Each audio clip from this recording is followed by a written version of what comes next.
Bismillahirrahmanirrahim. Assalamualaikum warahmatullahi wabarakatuh. Alhamdulillah hamdan katsiran tayyiban mubarakan fih kama yuhibbu rabbuna wa yardah. Wa ashhadu an la ilaha illallah wahdahu la syarika lah. Wa ashhadu anna Muhammadan abduhu wa rasuluh la nabiyya wa la rasula ba'dah. Allahumma salli wa sallim wa barik ala sayyidil mursalin wa imamil muttaqin nabiyina Muhammadin sallallahu alaihi wasallam wa ala alihi wa ashabihi wa man tabi'ahum bi ihsanin ila yaumiddin amma ba'd. فقال الله تعالى في القرآن الكريم أعوذ بالله السميع العليم من الشيطان الرجيم يا أيها الذين آمنوا ادخلوا في السلم كافة ولا تتبعوا خطوات الشيطان إنه لكم عدو مبين. أيها الحاضرين والحاضرات إخوة الإسلام rahimani wa rahimakumullah. Wabil khusus kepada Dewan Asatidzah Pondok Pesantren Zabisah Zaid bin Sabit Yayasan Subulus Salam Nusantara, dalam hal ini Al-Fadil Al-Mukarram Ustadz Heri Hafizullahu Ta'ala Wara'ah beserta keluarga besarnya, serta para santri-santri yang semoga Allah menjaga anak-anak semua, dijaga keimanannya, dijaga ketaatannya, diberikan dan kemudahan jalan-jalan kebaikan hingga menjadi para alim-alim ulama, dan juga para wali santri serta para jamaah yang diberkahi oleh Allah. Amin Allahumma amin. Alhamdulillah, pada kesempatan di waktu yang sangat mulia ini, yang kita sama-sama sudah tahu, sama-sama sudah memahami, Yaumul Jum'ah adalah satu di antara waktu yang paling Allah Ta'ala cintai di antara waktu yang lainnya. Bahkan di waktu yang mustajab ini, di sore hari yang diturunkan rahmat di dalamnya, ini hujan. Semoga Allah Subhanahu wa Ta'ala mengumpulkan semua kebaikan ini sebagaimana dikumpulkannya di tempat kita ini, di pondok pesantren ini. Semoga berkumpulnya kita bersama berkumpulnya rahmat Allah, yakni dikumpulkan kita dalam keimanan, bertambah keimanannya, bertambah ketakwaannya, hingga kita semua kelak diwafatkan dalam keadaan syahid atau husnul khatimah. Amin Allahumma amin. Dan di kesempatan yang bermunajat ini, kesempatan yang mustajabah ini, kita bermunajat kepada Allah dengan satu doa yang diajarkan Nabi sallallahu alaihi wasallam. Allahumma inni as'aluka minal khairi kullihi ajilihi wa ajilihi ma alimtu minhu wa ma lam a'lam. Duhai Allah, sesungguhnya aku memohon hanyalah kepada Engkau segala kebaikan yang datang dengan cepat dan yang lambat, kebaikan yang aku tahu atau tidak aku ketahui. Kita memohon kepada Allah segala kebaikan tersebut.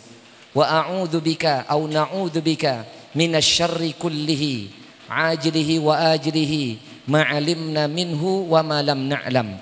Dan kita berlindung kepada Allah dari segala keburukan-keburukan yang dia datang dengan cepat ataupun yang lambat, yang kita tahu atau tidak kita ketahui. Maka kita jawab apa? Amin Allahumma amin. Jamaah yang dimuliakan oleh Allah, sebagaimana disampaikan oleh Al-Fadil Al-Mukarram Al-Ustadzuna Ustadz Heri, kita akan membahas kembali, yakni pembahasan tazkiyatun nufus, atau kalau bahasa lainnya adalah tasawuf. Jadi jangan fobia dengar kata tasawuf ya. Ini kalau orang-orang nggak ngerti ilmu tasawuf dianggap bid'ah. Tasawuf dengan tazkiyatun nufus itu sama. Sudah saya katakan, itu berbicara tentang olah jiwa. Sudah kami sampaikan bagaimana juga ulama-ulama salaf terdahulu, ulama-ulama ahlus sunnati wal jamaah juga memiliki bab-bab tasawuf di dalam kitab-kitab mereka. Hari ini kita masih melanjutkan, yakni asyru qawaid fi tazkiyatin nafsi, 10 kaidah dalam membersihkan jiwa. Dan insyaallah ta'ala hari ini kita masuk di kaidah yang ketiga.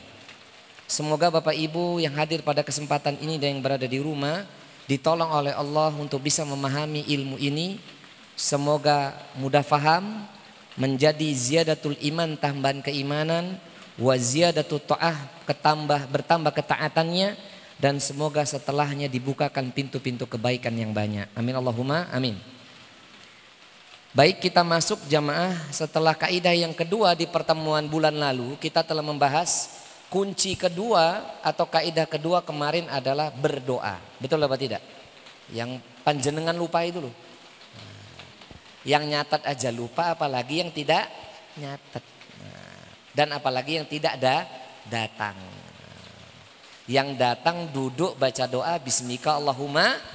Nah, turu lah nembe enggak ngerti meneh iki. Ya. Jadi insyaallah taala di pertemuan yang lalu kita telah membahas yakni kaidah yang kedua dalam membersihkan jiwa, kata masyayikh kita yakni Syekh Abdul Razak. Beliau mengatakan adalah berdoa. Ya, kita sudah bahas itu dan doanya sudah kita pelajari bersama.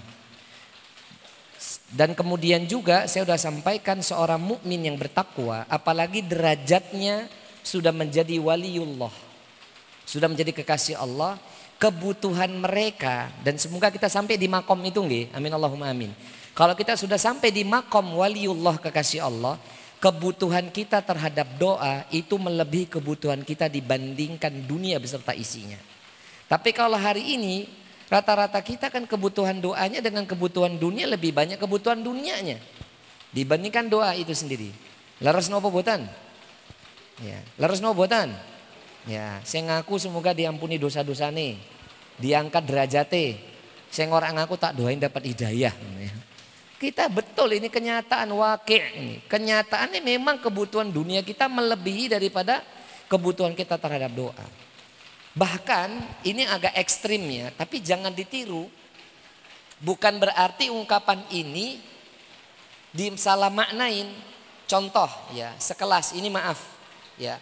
Sekelas ulama, salah satu ulama kita yang ada di Nusantara kita ini, yang diakui kealimannya. Ini maaf bagi jamaah yang berada di sini, saya minta berbaik sangka dengan saya ya. Berbaik sangka dengan ilmu yang saya sampaikan karena ini ada sanadnya. Lalu kemudian yang di rumah juga jangan salah paham, walaupun nanti komentarnya seperti apa saya nggak ambil pusing. Misalnya ungkapan seorang alim ulama hari ini, yakni Al-Fadil Kiai Haji Bahauddin Nur Salim atau lebih terkenal dengan Gus Baha. Di dalam kajiannya saya sering mengikuti beberapa kajian ulasannya. Beliau menukil ungkapan seorang ulama salaf di kalangan tabi'in, yakni bernama Sufyan Ats-Tsauri. Nah, coba. Jadi kalau orang alim itu tidak pernah mengatakan menurut saya. Nah, itu kalau udah menurut saya itu tidak alim berarti.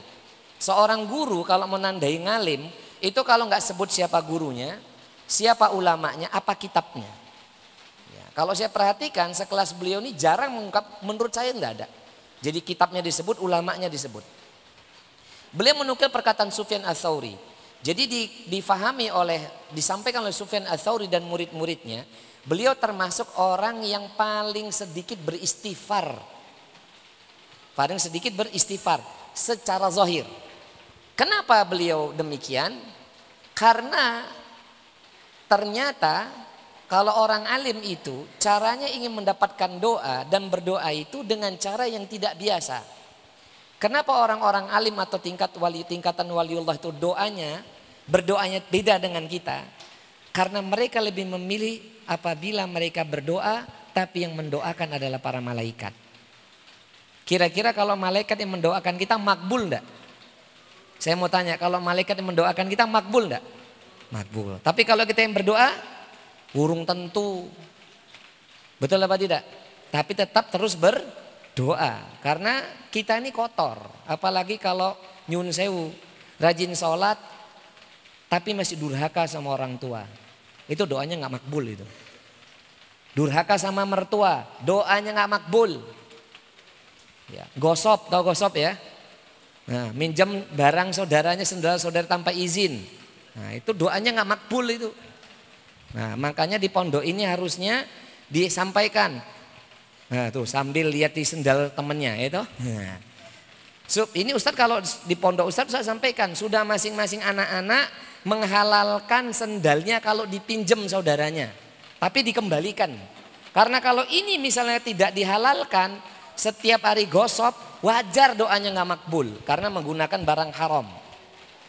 Paham gak?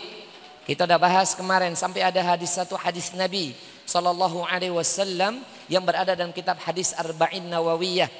Di sana ada hadis sahih, Kanjeng Nabi Muhammad SAW mengatakan di sana jelas bahwasannya ada seorang laki-laki yang bersafar. Kita udah bahas di pertemuan lalu.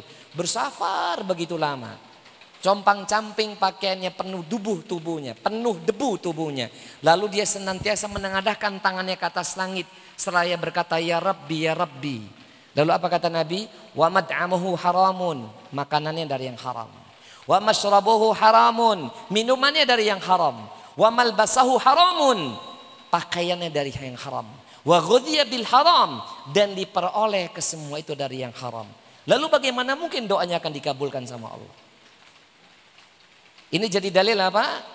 Ini kalau saya jelaskan hadis ini syarahnya panjang. Tapi kesimpulannya salah satu tertolaknya atau tidak terkabulnya doa seorang hamba, walaupun sampai menangis darah di depan Ka'bah sekalipun.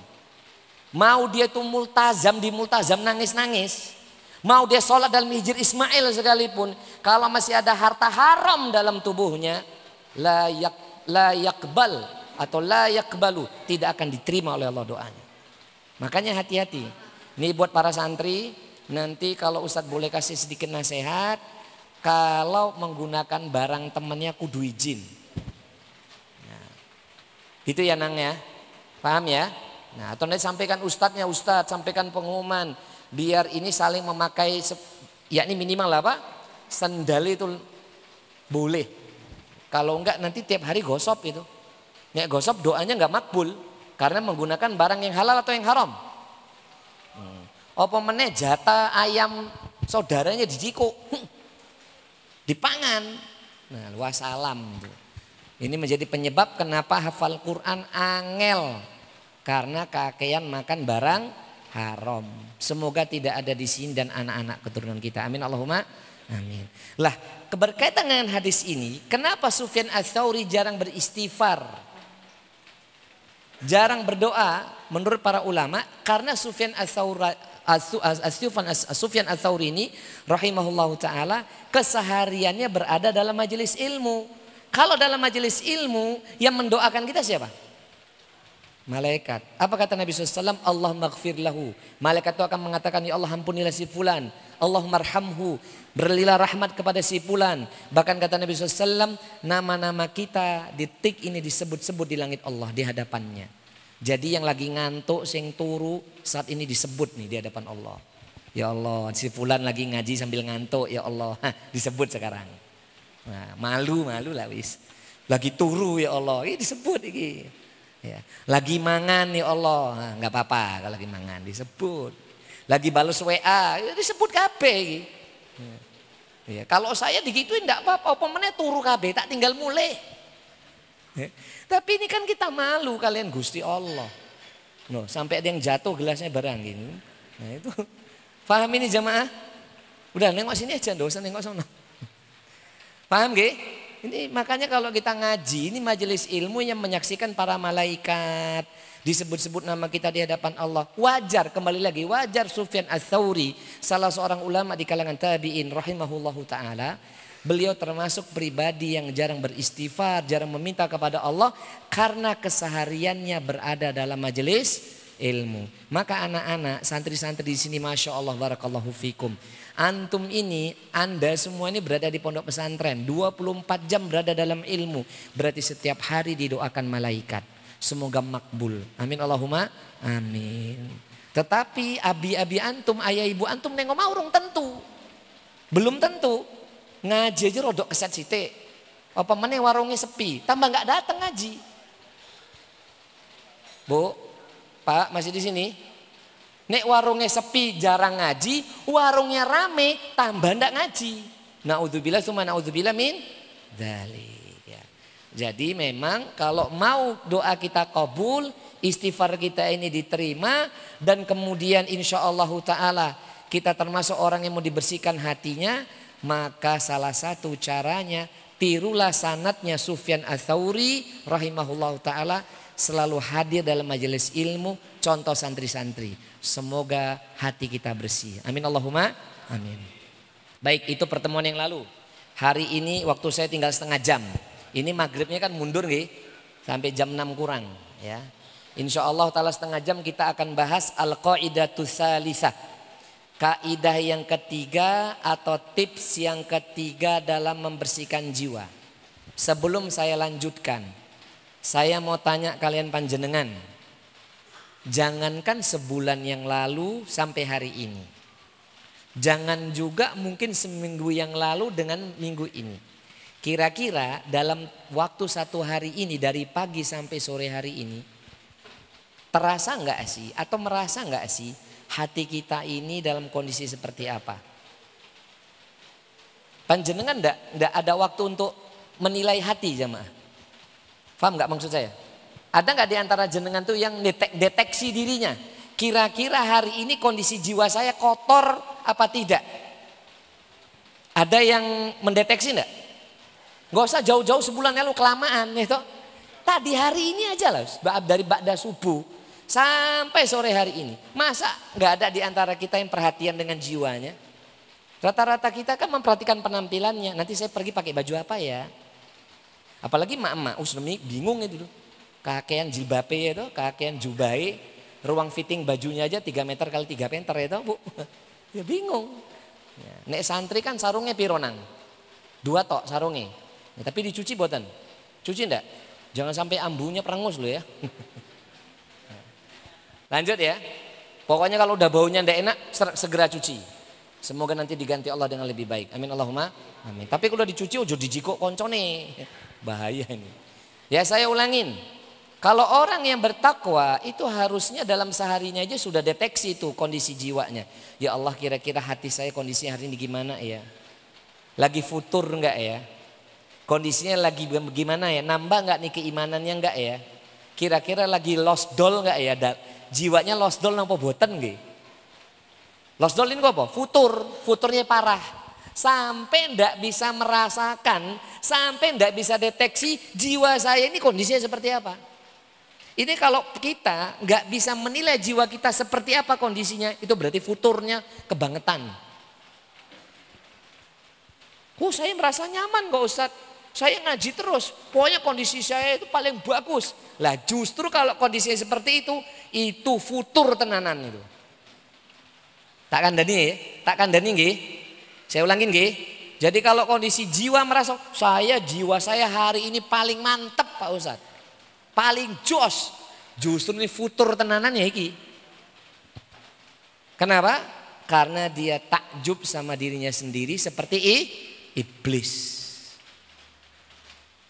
Paham? Ada orang-orang yang alim di negeri ini, sudah wafat beliau, seorang alim ulama. Beliau ketika melihat santrinya itu khusyuk sekali.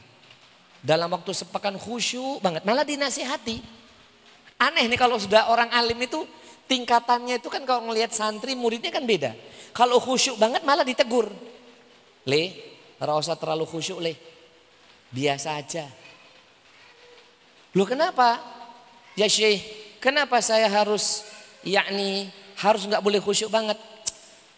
Wis pokoknya manut toh.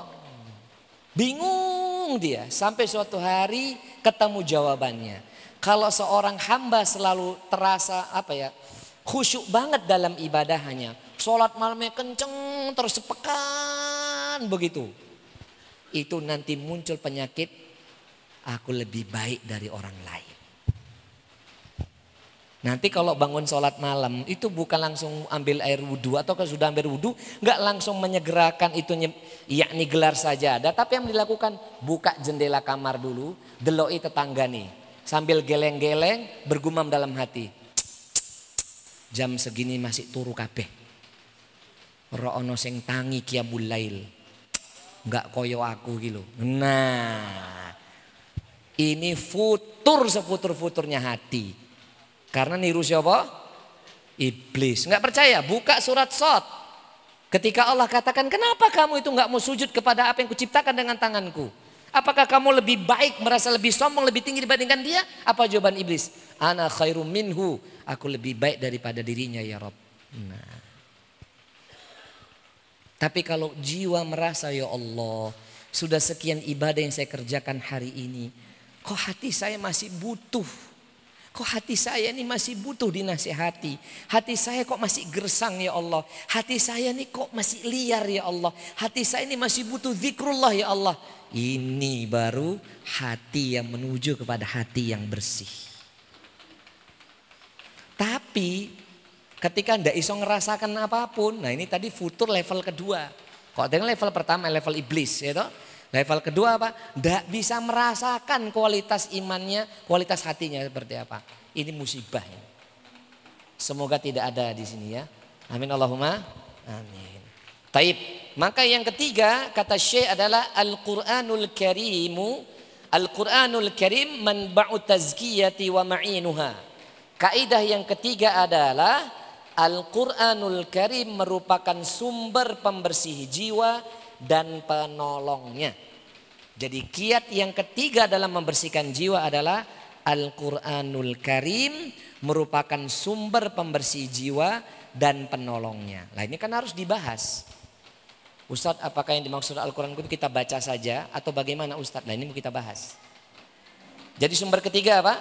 Kiat yang ketiga dalam membersihkan jiwa, Al-Quranul Karim merupakan sumber pembersih jiwa dan penolong jiwa. Nah, maka kesimpulannya ya saya sampaikan, kalau hati lagi gersang, kalau hati lagi merasa lebih baik daripada orang lain, seperti futurnya iblis itu loh, atau nggak bisa merasakan kondisi iman seperti apa, cepat-cepat selain kaidah yang pertama, kaidah yang kedua, cepat-cepat ambil wudu, minimal baca Al-Quran.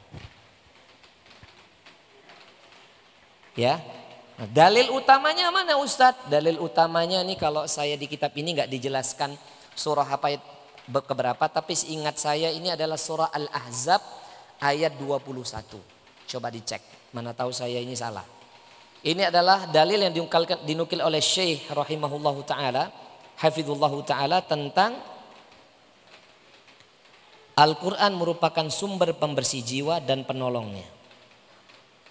Surah Al-Ahzab ayat 21. Mudah-mudahan tidak salah.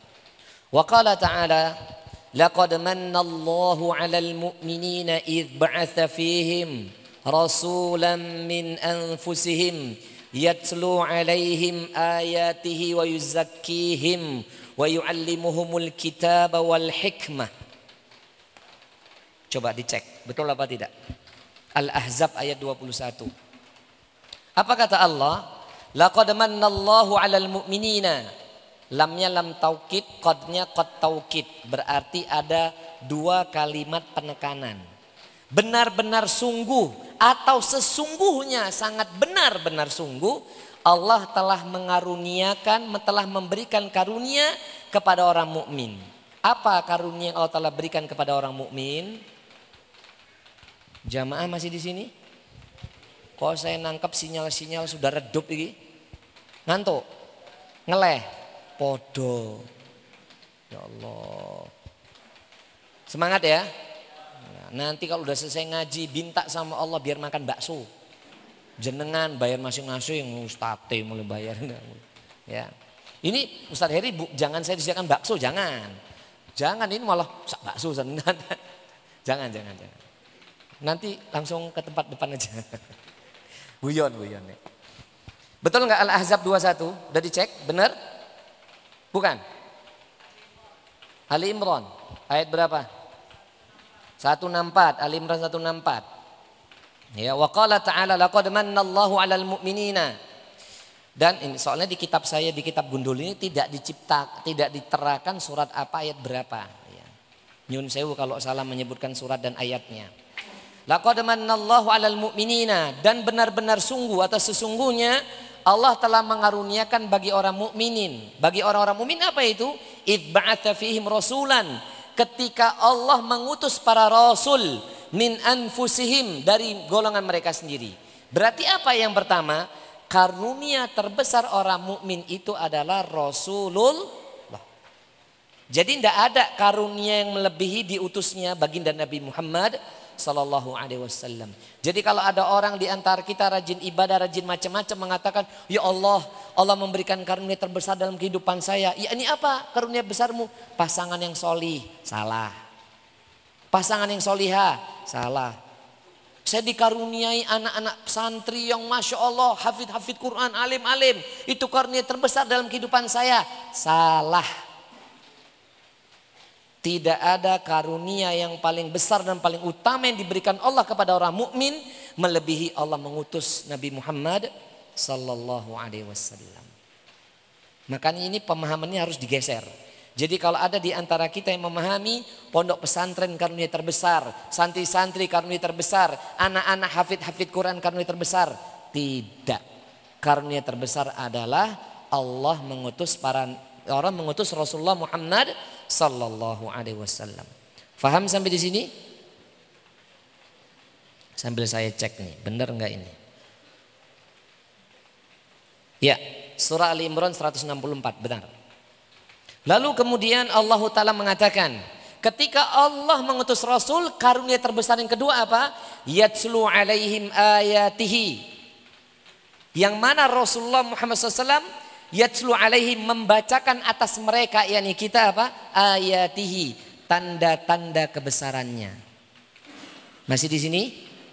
Nah, kalau berbicara ayat, jamaah perhatikan ya, ini tafsir, sedikit tafsir. Jadi kalau Allah mengatakan ayatihi gitu nggih? Seperti misalnya dalam surat Ar-Rum itu, kalau orang mau menikah itu kan santri sering diundang gitu. Qori itu jadi qiraatil Quran itu. Wa min ayatihi gitu itu. Jadi kalau panjenengan sami membaca Al-Qur'an ketemu kalimat wa min ayatihi di antara tanda-tanda kebesaran Allah maknanya dua. Ya, ayat-ayat Allah itu terbagi dua. Pertama, ayatul qauliyah. Apa namanya? Ayatul qauliyah. Ayat apa namanya tadi? Qauliyah. Kalau ayat-ayat qauliyah itu terbagi dua, Al-Quran dan hadis Nabi. Itu namanya ayat-ayat qauliyah. Jadi Nabi SAW ini diutus oleh Allah membacakan ayat-ayat qauliyah. Benar. Buktinya nyampe 6.600 ayat kurang lebih, 114 surat, 30 juz. Sampai kepada kita. Dan santri di sini ada yang sudah menyelesaikan hafalannya. Masya Allah. Yang belum selesai Ustaz doakan semoga cepat selesai hafalannya mungkin. Dan nanti bisa kuliah di luar negeri sampai ke Madinah, ke Yaman. Mudah-mudahan minimal jadi imam Masjidil Haram. Amin Allahumma amin. Dapat jodoh yang bertakwa kepada Allah. Kenceng nih urusan jodoh gitu. Bapaknya juga pengen. Ora wani ono mae itu. Ya, semoga dan maksimal menjadi ahlut taqwa wa ahlul maghfirah, jali alim ulama dunia nanti dari Zabisa. Amin Allahumma amin. Jadi ketika Allah mengatakan Rasul itu membacakan ayat-ayat Allah, itu ini baca ayat qauliyah dan kauniyah, ayat-ayat qauliyah, Al-Quran dan hadis. Dan ayat yang kedua bukan ayat qauliyah, ayat berikutnya adalah ayatul kauniyah. Apa? Ayatul kauniyah. Apa tuh ayat-ayat kauniyah ya Ustadz? Ayat-ayat kauniyah maknanya adalah peristiwa yang telah berlalu jauh dan yang sekarang kita rasakan sampai waktu yang kita tidak tahu ke depan. Jadi peristiwa yang telah berlalu dan yang akan datang. Itu namanya ayat-ayat kauniyah. Misalkan hari ini, detik ini jelas, ini kondisi majelis taklim seperti ini, majelis ilmu ini namanya ayat-ayat kauniyah ini namanya. Termasuk Allah mendatangkan ayat-ayat kauniyahnya kepada kita banyak. Tapi banyak kaum muslimin tidak mau kembali kepada Allah. Misal ketika Allah jadikan Cianjur. Kita kan nggak lama. Dari Palu, Lombok, Palu, Cianjur. Betul apa enggak? Terus kemudian gempa lagi kemarin di Sukabumi. Betul apa tidak? Ini Allah telah menampakkan tanda-tanda kebesarannya. Tapi berapa orang yang mau sadar kembali? Faham ini? Dan Allah ini kata para alim ulama ya, ini tanda-tanda kebesaran Allah. Ini alim ulama telah menyampaikan dalilnya banyak. Kalau sudah di suatu tempat itu didatangkan gempa oleh Allah, mesti ada satu dosa yang tidak ditolerir oleh Allah. Yakni apa? Kesyirikan. Jadi kalau kesyirikannya sudah melanda, sudah dibiarkan di legal formal, tunggu saja. Kalau enggak buminya, daratan yang dibuat gempa, lautnya itu tsunami, gunungnya meletus. Semoga dengan adanya ahlu tauhid di sini, adanya mempelajari Al-Quran di sini, menghafal Al-Quran di sini, beribadah dengan benar di sini, mengikuti sunnah Nabi di sini, semoga menjadi sebab tidak datangnya musibah pada tempat kita. Amin Allahumma amin. Gak perlu saya jelaskan dalilnya, terlalu banyak. Kalau jenengan gak percaya gempa, tsunami dan seterusnya itu sebab perbuatan syirik, dalil satu saja yang akan menjadi bantahan kalau mereka mengatakan gempa fenomena alam biasa atau tsunami fenomena alam biasa. Saya jawab dengan kejadian ditenggelamkannya umat Nabi Nuh. Bumi gak ada daratannya. Apa dosa mereka? Syirik. Paham ya? Semoga kaum muslimin diwafatkan oleh Allah dalam bencana alam tersebut, semoga diwafatkan dalam keadaan syahid atau husnul khatimah. Semoga diberi kesabaran oleh Allah, diberi kekuatan oleh Allah, dan yang sedang merasakan musibah kami doakan semoga mendapatkan pahala sabar, pahala tanpa batas. Amin Allahumma amin. Nah, ini ayat. Lalu ayat-ayat tersebut didengarkan dulu. Ketika Allah mengatakan Nabi diutus membacakan ayat-ayat Allah, bukan hanya dibacakan, tapi Al-Quranul Karim tersebut wa yuzakkihim, membersihkan hati-hati mereka. Wa yu'allimuhumul kitab. Lalu Nabi dan Rasul kita ini bukan hanya membacakan ayat Allah, bukan hanya untuk membersihkan jiwa kita, tapi wa yu'allimuhumul kitab, mengajarkan kepada kita kitabullah wal hikmah dan ilmu. Inilah dalil bahwasannya Al-Quranul Karim menjadi sumber utama pembersih jiwa dan penolongnya. Makanya nyun sewu nggih Bu, Pak, yang belum lancar baca Quran, saya minta tolong, boleh? Boleh minta tolong. Baru kali ini Ustadz minta tolong muridnya, mungkin kali ini. Segera cepat bisa baca Quran. Baru jilid 2 Ustadz, enggak apa-apa. Jilid 2 diulang-ulang enggak apa-apa. Sampai nanti selesai. Sebelum wafat saya doakan sudah pernah khatam minimal sekali. Amin Allahumma amin. Ini yang sudah lancar baca Quran, saya ingatkan bapak-bapak khususnya, minimal itu sudah hafal juz 30, bukan 30 juz. Mosok sampai seumur hidup yang dihafal suratnya 2 alam, alam nasroh, alam taro. 4 kul, al-kafirun, al-ikhlas, al-falak, an-nas, wassalam. Surat terpendek apa? Al-asr sama al-kausar, kuitok yang dihafal. Mudah-mudahan ya ibu-ibu bapak yang ini sudah mahir baca Quran, minta sama Allah semoga minimal juz 30 surah ke-78 An-Naba sampai surah ke-114 An-Nas semoga sudah hafal sebelum diwafatkan oleh Allah. Amin Allahumma amin. Ibu-ibu tugasnya apa Bu? Dorong suaminya. Mas, aku pengen sekali-kali kalau kamu ngimami aku baca suratnya An-Nazi'at. Ngimami tenanan. Bismillahirrahmanirrahim. Wan nazi'ati gharqa. Allahu akbar. Guyu bojone. Witok. Bojone me guyu. Batal salate. Terus rakaat kedua apa? Qul huwallahu. Kan penting kan sudah hafal Ustaz ayat pertama. Bu ya kita ini nyun sewu nggih jamaah nggih. Nyun sewu nggih. Ketika Allah Ta'ala mengkaruniakan misalkan saya nih, dititipi Allah anak yang sudah hafal Quran, dititipi Allah tuh santri-santri, ya harusnya ini juga harusnya minimal ada standar hafalan Qurannya. Kalau sudah pernah hafal bagaimana nih saya mutkin, saya sendiri ingin mutkin. Semoga nanti sebelum diwafatkan saya mutkin sekali duduk 30 juz. Amin Allahumma amin. Pengen. Sebelum wafat nih berazam, ya Allah saya kepengen sekali duduk 30 juz selesai. Nggak lihat Qurannya, bil ghaib. Itu harus. Ya, bagi yang punya azam pondok pesantren. Ya, minimal juz 30 ya. Kali-kali toh Mbak, ngimami ya kan. Abasa wa tawalla an ja'ahul a'ma. Allahu akbar gitu. Iya dong. Betul apa enggak? Apalagi kena at-takwir al-insyiqaq, yaitu al-infitor, mumet tuh. Idzas samaun fatarat, balik-balik itu. Idzas syamsu kuwirat, balik-balik itu. Ya, nih yang udah hafal juz, yang sudah pernah hafal juz 30 di murojaah ya nang, utamanya 3 surat itu.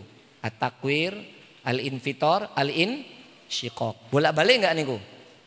Betul enggak? Ya, hati-hati ya. Semoga diberi kemudahan. Amin Allahumma amin. Kalau juz 29 ketemunya surat Al-Jin. Inanya akeh, ya toh. Inna lah ini nih. Lanjut. Ketemu surat Ar-Rahman, fabi ayyinya banyak, ya toh.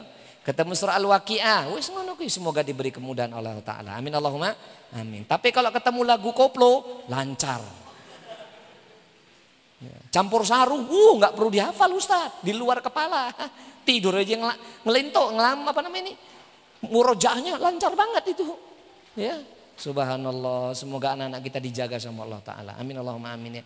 Maka ini buat santri besok pas liburan jangan kakek nonton TikTok. Jangan kakek nonton ulet keket. Tahu ulet keket tuh, tempat dundung jos.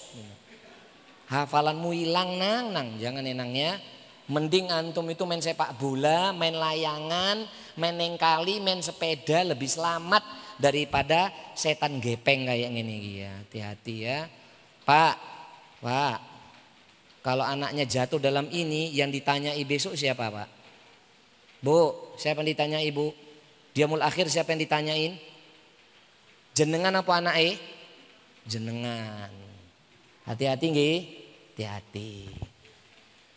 Yang ada TV, saya di rumah saya itu diberi, saya nggak ada TV itu dari awal nikah, nggak ada. Sampai diberikan ibu saya rahimahullah. Ada TV pun ya TV kajian, sampai sekarang ya itu beleduk nggak tak pakai, nggak ada TV di rumah.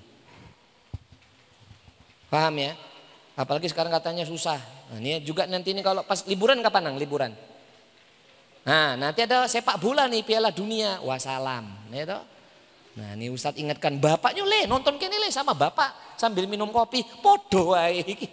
Ini hati-hati ya.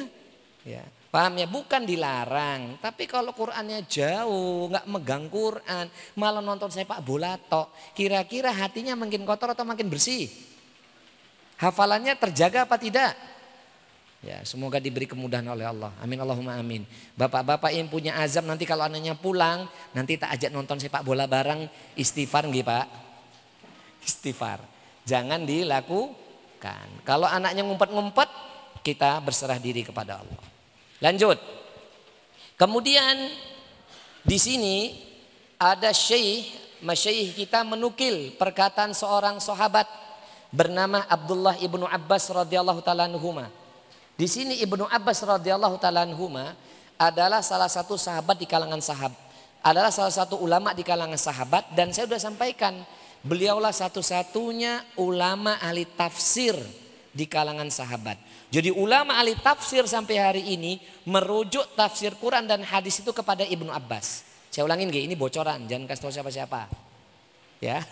Jadi semua ahli tafsir itu Al-Imam At-Tabari, Al-Imam Al-Qurtubi, Al-Imam Ibnu Katsir, anggap aja jenengan paham lah. Al-Imam Al-Baghawi ya, dan ulama-ulama ahli tafsir itu mereka kalau menafsirkan Al-Qur'an khususnya itu pasti merujuk perkataannya Ibnu Abbas.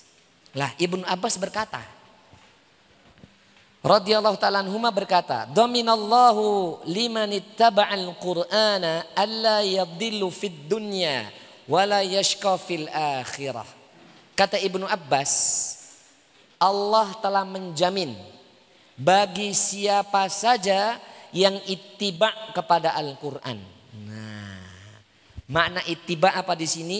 Menjadikan pedoman utama, menjadikan cinta yang pertama, menjadikan sumber rujukan yang pertama. Kalau ada masalah apa-apa kembali kepada Al-Qur'an. Tapi kembali kepada Al-Quran ini bukan kemudian kembali dibaca dewe, terjemahan sendiri, dimaknai sendiri, nggak boleh ya. Ini panjenengan nggih nyuwun pangapunten. Belajar Islam itu ndak boleh baca kitab sendiri, difahami sendiri, ndak boleh. Misal contoh jenengan di rumah ada Quran terjemahan, ada terjemahan tafsir Imam Ibnu Katsir, dibaca sendiri, dimaknai sendiri, jangan. Apa meneh ning omah ana Sahih Bukhari terjemahan. Terus kemudian dimaknai sendiri tanpa ada gurunya. Ini biasanya sering salah paham. Harus ada guru dan ada sanate, karena nggak bisa nggak demikian. Paham ya? Nah maka di sini katanya Ibnu Abbas, Allah telah menjamin bagi siapa yang ittiba kepada Al-Quran, apa yang dijamin Allah? Alla yadillu fid dunya, tidak akan mungkin tersesat di dunia. Wala yashqa fil akhirah, tidak akan mungkin terhina di akhirat.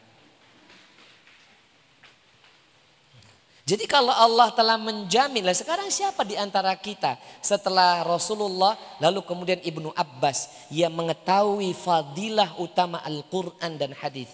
Ya Ibnu Abbas. Jadi Ibnu Abbas menyimpulkan siapapun di antara kita yang ittiba kepada Al-Quran, maka kehidupannya tidak akan tersesat dan tidak akan merana dan hina di akhirat. Maka Masya Allah Yayasan Subulus Salam, ya ini Nusantara dalam hal ini keluarga besar Ustadz Heri, walaupun menyiapkan pondok pesantren seadanya kita nggak Ustadz, kita kan nggak bisa memberikan lebih ya, ini karena titipan Allah. Ini sudah caranya keluarga beliau. Caranya kita dan caranya panjenengan sebagai wali santri, kalau nggak mau tersesat di dunia dan tidak mau merana di akhirat, harus belajar dan mengajarkan Al-Quran. Paham? Paham Bapak Ibu? Tidak ada yang lain. Apa panjenengan mau menggantikan kebahagiaan akhirat dengan kebahagiaan dunia? Hanya yang tidak sementara, yang hanya tidak seberapa ini, mau nggak menggantikan itu? Saya mau tanya jamaah, apakah wong sugih melegedu neng kono neng coba kono ki? Sing wong sugih, kuwi tajir melintir ter neng kono ki? Apa dia neng tuh bahagia hidupnya? Padahal dia jauh dari Al-Quran dan hadis Nabi SAW, jauh dari alim ulama. Allah Ta'ala mengatakan jamaah, Waman a'rada an dzikri fa inna lahu ma'isyatan donka. Dan siapa saja a'rada an dzikri, yang berpaling dari berzikir kepada aku, yang berpaling dari peringatan kepada aku, berpaling dari Al-Quran, berpaling dari nasihat Allah dan Nabinya, berpaling dari belajar kepada alim ulama, fa inna lahu ma'isyatan donka, maka sesungguhnya baginya kehidupannya sempit. Semoga bukan kita ya jamaah. Maka jangan gumunan, jangan kagetan nek delok wong sugih. Ngaten nggih? Delok turun dari mobil Alphard, ya, Alphard apa Alphard? Alphard itu turun dari mobil yang mahal, ya Lexus apa Rolls Royce. Ngono. Ih keren banget, kayak opa enak dimakan. Keren banget dia, masya Allah Jina, masya Allah, turun dari mobil mewah, cadaran, ala sunnah, ngono yo takjub, biasa aja kali. Tasnya branded, mereknya Hermes sampai gemes, ngono. Biasa aja nih wong sugih, urung tentu bahagia hidupnya. Tapi tugas kita mendoakan semoga bahagia dunia akhirat. Gak usah gumunan. Gumun itu nyun sewu, lihat uang miskin, nyun sewu, lihat orang fakir, orang miskin tapi taat beribadah kepada Allah. Gumun itu lihat mereka yang tidak pernah meninggalkan sholat 5 waktu di masjid. Gumun itu kalau sholat subuhnya berjamaah di masjid walaupun susah. Gumun itu sudah susah masih bisa bantu orang. Faham? Gak usah gumun lihat uang kaya, biasa aja. Apalagi artis, iya artis. Ya santri-santri gak boleh ada idola artis. Faham? Apa meneh Ronaldo, gak ada. Nanti kita sampai itu. Idola kita yakni Kanjeng Nabi Muhammad Sallallahu Alaihi Wasallam. Mengidolakan Ustadz Heri aja gak boleh, mengidolakan saya aja gak boleh. Idolakan bagi antum semua, anda semua, panjenengan semua adalah baginda Rasul Sallallahu Alaihi Wasallam. Lanjut, sampai jam berapa kita? Jam 12 malam.